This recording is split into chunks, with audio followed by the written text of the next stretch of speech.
नमस्कार मित्रांनो, आज आपण पाहूयात महिला दिनाविषयी सुंदर भाषण.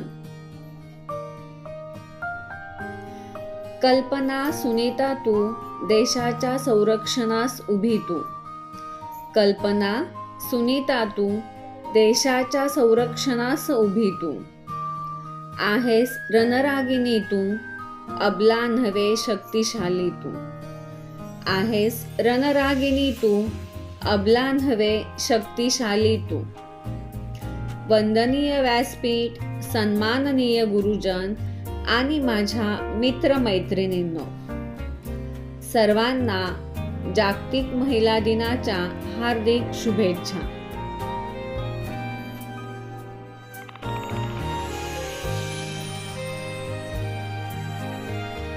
8 मार्च हा दिवस जागतिक महिला दिन म्हणून साजरा केला जातो. आज कौटुंबिक, सामाजिक, राजकीय, विज्ञान, तंत्रज्ञान, वैद्यकीय, संशोधन, क्रीडा अशा अनेक क्षेत्रात स्त्रिया कर्तृत्व गाजवत आहेत. विविध क्षेत्रातील महिलांच्या योगदानाबद्दल आजच्या दिवशी त्यांचा सन्मान केला जातो. महिलांना त्यांच्या हक्काची जाणीव करून देणे, महिलांवरील अत्याचार थांबवणे, लिंगभेद दूर करणे हा प्रमुख उद्देश यामागील आहे. 20व्या शतकाच्या सुरुवातीपर्यंत जगभरातील महिलांना मतदानाचा अधिकार नव्हता. 8 मार्च 1908 मध्ये न्यूयॉर्कमध्ये हजारो स्त्री कामगारांनी आपल्या हक्कासाठी निदर्शने केली. अमेरिकेतील स्त्री कामगारांनी केलेल्या ऐतिहासिक कामगिरीच्या स्मरणार्थ 8 मार्च हा दिवस जागतिक महिला दिन म्हणून स्वीकारावा असा ठराव क्लोरा यांनी मांडला. पुढे हा ठराव पास झाला.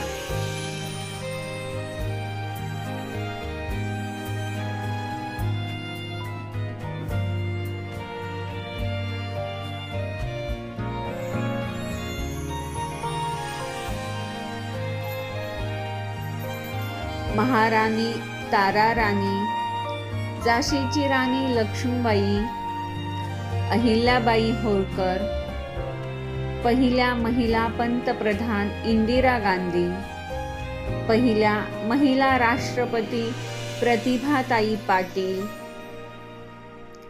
गानसम्राज्ञी लता मंगेशकर, कल्पना चावला, किरण बेदी, पी.टी. उषा, पी.व्ही. सिंधू या स्त्रियांनी आपले कर्तृत्व सिद्ध केले आहे. भारतात मुंबई येथे पहिला महिला दिन 1943 रोजी साजरा करण्यात आला. सलाम त्या नारी शक्तीला. राजमाता जिजाऊंमुळे छत्रपती शिवाजी महाराज घडले आणि हिंदवी स्वराज्य स्थापन झाले. क्रांतिज्योती सावित्रीबाई फुले यांच्यामुळे स्त्रियांसाठी शिक्षणाची दारे खुली झाली.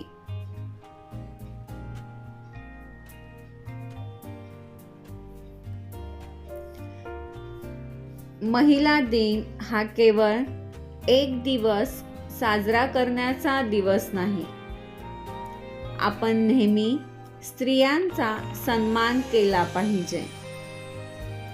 आपण स्त्रियांचा आदर करूयात. स्त्रियांना प्रोत्साहन देऊया. स्त्री पुरुष समानतेला महत्त्व देऊया. जय हिंद, जय महाराष्ट्र. धन्यवाद.